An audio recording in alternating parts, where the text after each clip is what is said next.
On a déjà parlé de tablettes, on a déjà parlé de liseuses, on a parlé de toutes sortes de choses dans ce genre-là dans les technos. Voici un hors-série consacré également à une tablette. On va expliquer ça dans un instant.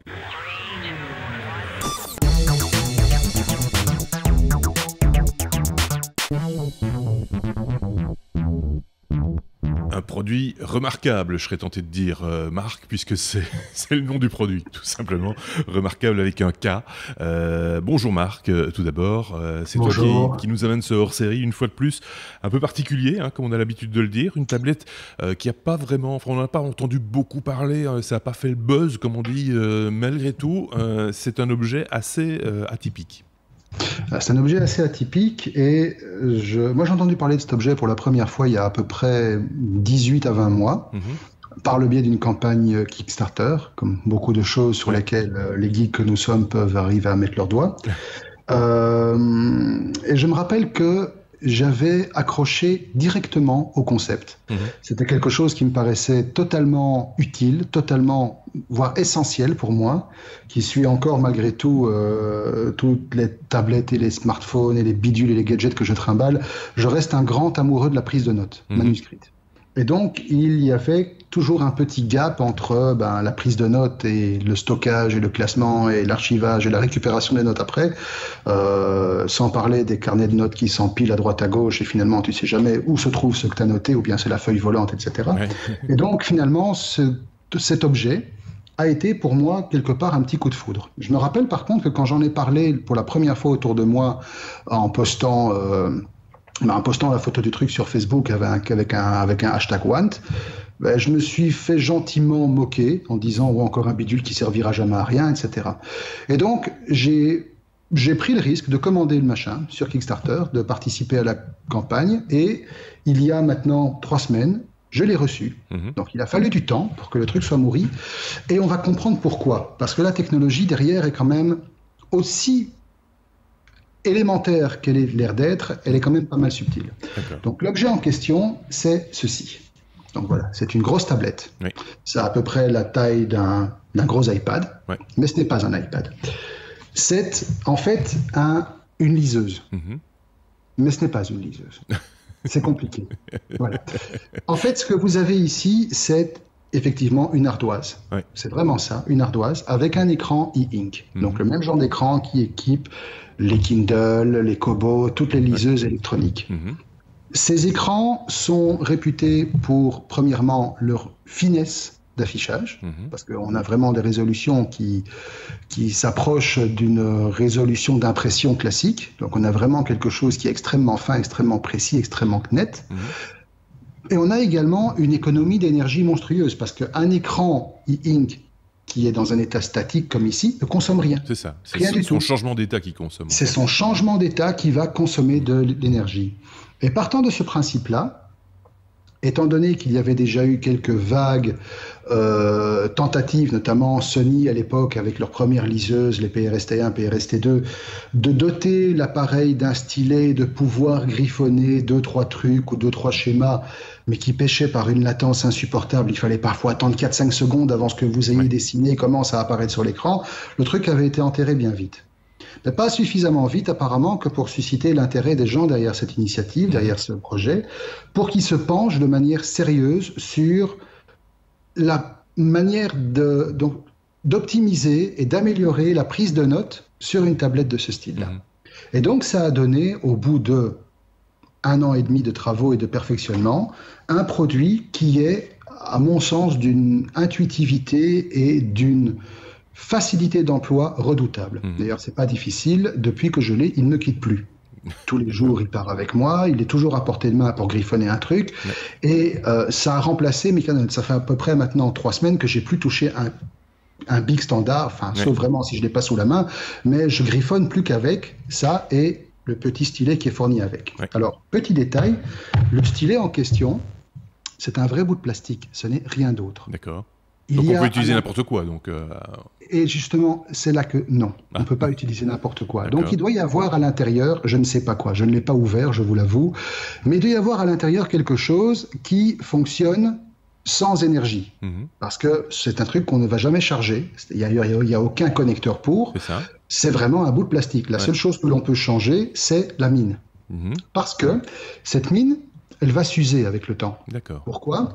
Parce que la surface de l'objet n'est pas aussi plate que serait le revêtement d'écran sur une liseuse normale. Il y a un petit grain. C'est pas lisse, et ce petit grain, effectivement, vise à reproduire la sensation que l'on a en écrivant sur une feuille, une vraie feuille avec un vrai crayon.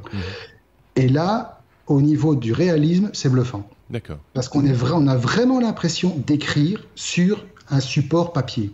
C'est vrai qu'on a tous eu l'occasion, enfin je pense en tout cas, beaucoup d'entre nous ont eu l'occasion de simplement signer digitalement sur l'appareil du livreur quand il vient vous livrer un colis ou dans une administration, par exemple, quand vous allez chercher une nouvelle carte d'identité.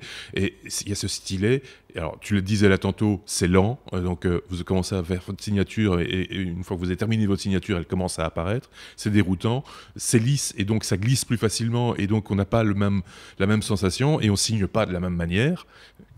Et j'imagine qu'on n'écrit pas de la même manière sur un objet complètement lisse et qui en plus de ça affiche avec du retard que sur quelque chose qui finalement a les propriétés, si je comprends bien, similaires à ce qu'on a avec un bout de papier et un crayon, quoi.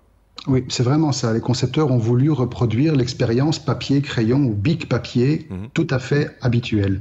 Et j'ai pu effectivement comparer, puisque j'ai quand même quelques appareils à la maison qui permettent de le faire, j'ai pu comparer la sensation, je ne parle pas de la fluidité, parce que là on est à des niveaux qui sont tout à fait comparables, mais la sensation que l'on a lorsqu'on utilise par exemple un iPad Pro avec le stylet iPad, qui est un beau stylet qui demande d'être connecté en Bluetooth, chargé à l'avance, etc., où c'est très fluide, mais il y a pas la sensation du papier. On sent qu'on a un bout de plastique légèrement gommé qui glisse sur un écran. C'est très fluide, etc. Il faut un petit temps d'acclimatation, mais c'est pas du papier. Même chose avec le stylet qui est fourni avec les tablettes Surface. C'est ça, C'est très fluide, c'est très rapide, c'est très pratique, etc. Mais c'est pas du papier. Ici, vous avez vraiment l'impression que vous écrivez sur du papier. D'accord. Alors, au niveau du logiciel qui est embarqué dessus, bon, l'appareil est sorti officiellement il n'y a pas longtemps, donc les distributions des exemplaires destinés aux backers de Kickstarter ont été la priorité, et donc c'est vraiment les premières versions du soft qui tournent dessus. On se doute qu'il y aura beaucoup d'améliorations à apporter aussi, mais déjà en l'état c'est pas mal utilisable. Donc l'appareil n'embarque globalement 8 Go de mémoire, c'est-à-dire suffisamment que pour stocker quelques centaines de pages. Il fait également office de liseuse, forcément, vu que le logiciel permet de lire des livres au format EPUB ou au format PDF. D'accord.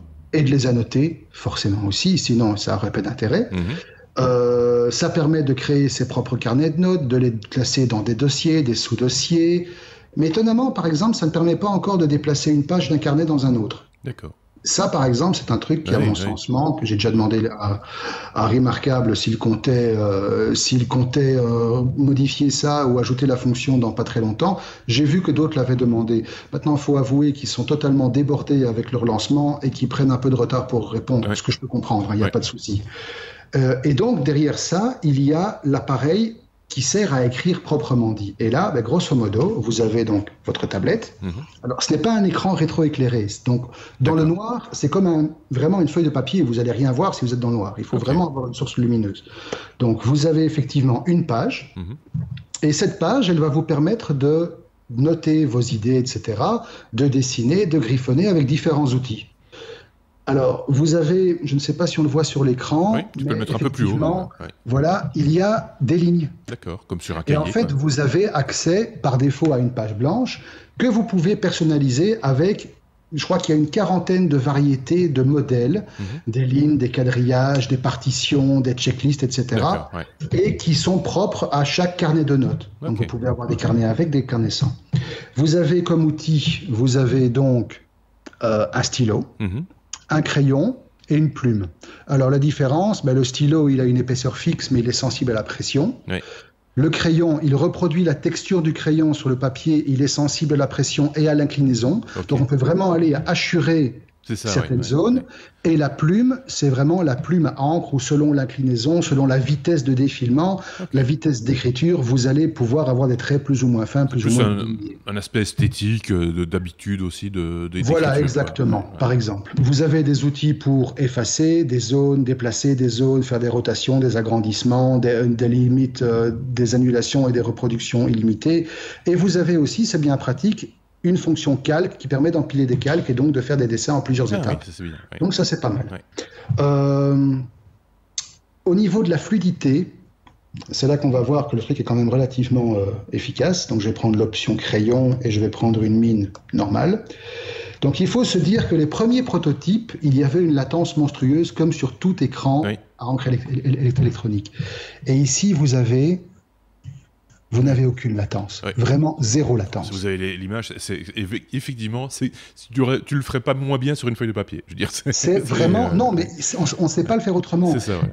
J'ai été jusqu'à, alors je ne l'ai pas posté, je pourrais partager la vidéo pour ceux que ça intéresse.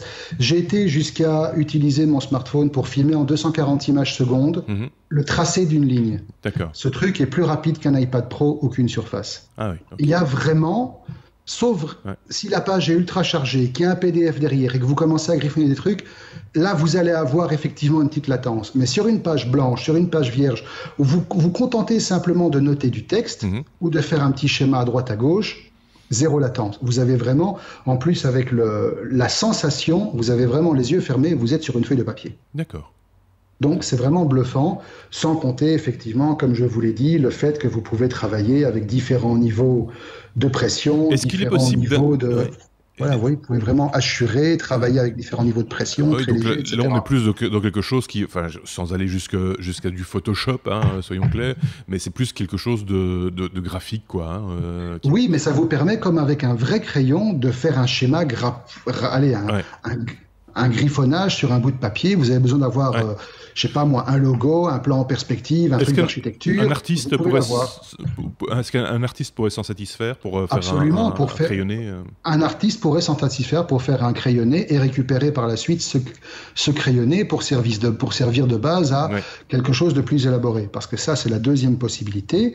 Évidemment, qui dit partie tablette, dit également partie connectique. C'est ça. Et l'appareil est évidemment Wi-Fi. D'accord. Donc à ce moment-là, vous allez pouvoir l'utiliser de deux manières.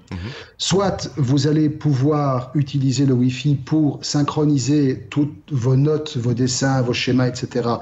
dans votre compte MyRemarkable qui est dans le cloud. D'accord. Et accéder par la suite à ce compte et au contenu qui s'y trouve via une application Android, via une application iOS ou via une application Mac ou une application Windows. Je ne me rappelle plus s'il y a une application Linux, mais c'est peut-être possible. Il faut donc une application propriétaire pour pouvoir visionner ce qu'on a dessiné sur la tablette. D'accord. Exactement. Et une fois que vous avez accès à vos crayonnés, à vos schémas, à vos notes, etc., vous pouvez les exporter soit au format PDF, soit au format PNG. D'accord.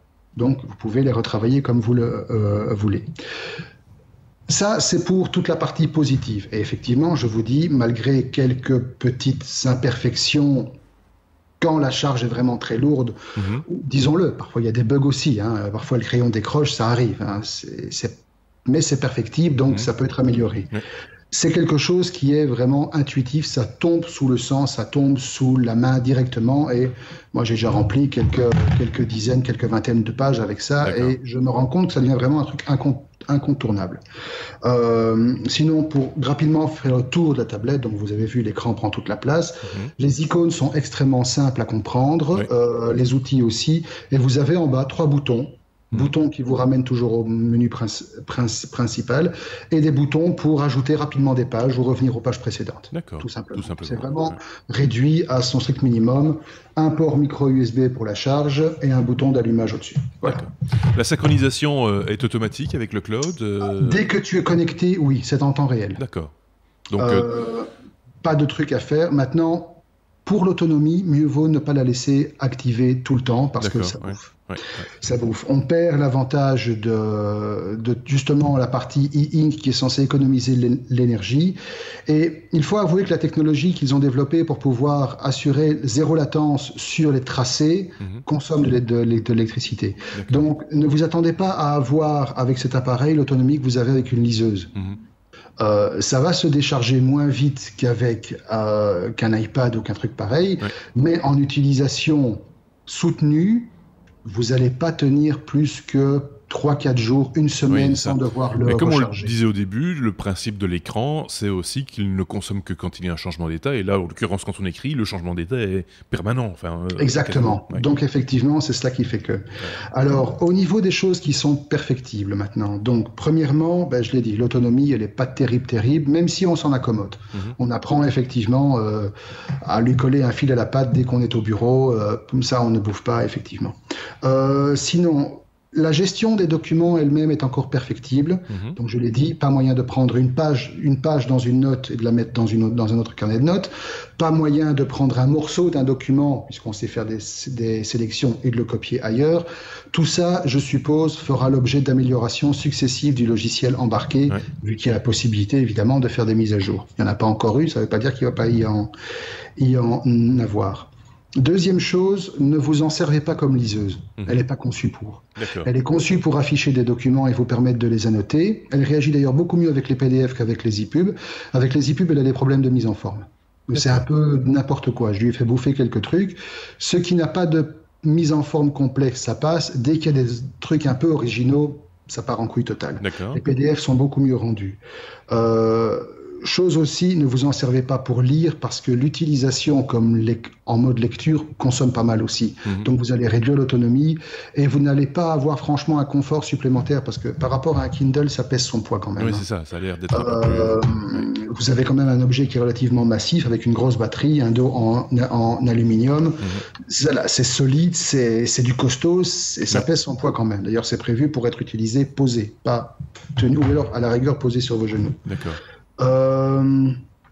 Autre chose que je trouve un peu dommage, même si ça devrait pouvoir se faire, encore une fois, dans une version ultérieure du logiciel qui va avec, c'est que ça ne fait pas encore de reconnaissance d'écriture. Et là, ce serait vraiment le plus. C'était ma question. Ma dernière question, c'était ça. Est-ce qu'il y a une application OCR dédiée ou... Alors, pour l'instant, pas. Et j'avoue, je n'ai pas encore fait l'exercice d'essayer de la passer dans un OCR. Après tout, c'est vrai, ça crache du PDF. Tu pourrais très bien reprendre le PDF, le balancer simplement dans Acrobat et dire à Acrobat, démerde-toi comme un grand. En théorie, ça devrait être possible si tu n'as pas une écriture trop pourrie. Autrement dit, avec la mienne, c'est zéro chance. Mais on peut quand même tenter le coup. Je vais demander à ma femme qui écrit magnifiquement de me taper quelque chose et voir si ça serait possible. Maintenant, ce serait pas mal effectivement que la chose se fasse à la volée dans le cloud et qu'on récupère quelque chose sous forme d'un fichier texte, d'un document RTF, quelque chose de portable d'une infrastructure à l'autre. Mais sinon, malgré ça, ça reste un objet qui a vraiment une utilité au quotidien et au contraire je dois avouer à ma grande honte, pas mal d'objets Kickstarter qui ont fini dans les tiroirs et qui vont probablement y rester le restant de leur vie, ou jusqu'au moment où j'en ai ras-le-bol et je parle vite, celle-là, elle me sert vraiment bien. Ben voilà, un bel outil. Rappelle le nom, peut-être, c'est remarquable, c'est ça? C'est remarquable et je vais vous dire le prix parce que le prix, par contre, moi j'ai eu l'occasion de l'avoir en Kickstarter et donc c'était relativement bon marché. Je crois que je l'avais payé 220 €, un truc comme ça. Ça coûte quand même $629. Ah oui, quand même. C'est pas donné. C'est pas donné. Et par contre, et chose qui est, à mon avis, très bon signe pour les fabricants, il est sold out partout. Et les délais pour l'avoir, c'est qu'on parle quand même de 6 à 8, voire 10 semaines. Il se l'arrache. Franchement, on l'a dit, il y a différentes professions qui peuvent être intéressées par ce type d'application. On a parlé de l'artiste, mais c'est peut-être pas nécessairement. Il y aura peut-être d'autres choses plus faciles à utiliser. Justement, du papier, pourquoi pas. Mais par contre, des gens qui sont un peu sur le terrain, qui ont besoin de prendre des notes à la sauvette, etc., et dans des endroits où il n'y a pas de réseau, il n'y a pas d'électricité, etc., ça peut être une solution, enfin ça peut être vraiment très très pratique, quoi. Oui, absolument. Part, pour avoir de l'ordre, enfin le meilleur des deux mondes, je serais tenté de dire, l'écriture manuscrite qui permet aussi de mieux mémoriser les choses, paraît-il, et puis l'électronique qui permet de sauver ces informations dans un endroit sûr, puisque c'est sur le cloud. Ça peut être pas mal aussi. Évidemment, 600 patates, ça fait un peu mal, quand même. 600 patates, ça fait effectivement un peu cher, et c'est pour ça, moi je suis content d'avoir pu l'avoir j'imagine. à prix cassé. Surtout que moi je l'ai eu avec une petite housse qui est bien sympathique, qui est normalement vendue en plus 80 $. Ah oui, quand même. C'est 80 $, mais bon, elle est doublée, elle est renforcée, soit. Moi je l'ai gratos avec. Et alors, ce qu'il faut, comme je vous l'ai dit, je rappelle le stylet, donc les pointes s'usent. Et donc, vous avez toujours la possibilité de garder une pointe de rechange dans le cap, ici. Ça se remplace très facilement. C'est comme une mine de crayon, quoi, en gros. C'est comme une mine de crayon. Et le set de 8 mines, donc si vous écrivez beaucoup, c'est quand même censé durer quelques mois, voire une année, est vendu à 10 $. D'accord, donc ça va encore. C'est encore raisonnable. Est-ce qu'il y a des évolutions possibles là sur le software? Donc, est-ce qu'il y a des mises à jour et des choses comme ça qui... Alors, normalement, il devrait y en avoir, la possibilité existe. Je n'ai pas encore vu de mise à jour depuis qu'il est sorti, mais je rappelle, le truc est sorti depuis 3 semaines, officiellement. Okay. Donc, je suppose, j'espère, de toute façon, il y a des améliorations de stabilité qui doivent être faites. Je tends aussi à croire qu'ils vont essayer d'améliorer les choses au niveau de l'autonomie, donc ils vont peaufiner leurs algos au moment des tracés. Voilà, pour vous donner une idée, ici sur la durée du podcast, il a perdu 8%. D'accord, oui, quand même. Donc ça... Quand même, c'est relativement... Bon, le Wi-Fi est allumé, hein, mais voilà, c'est relativement...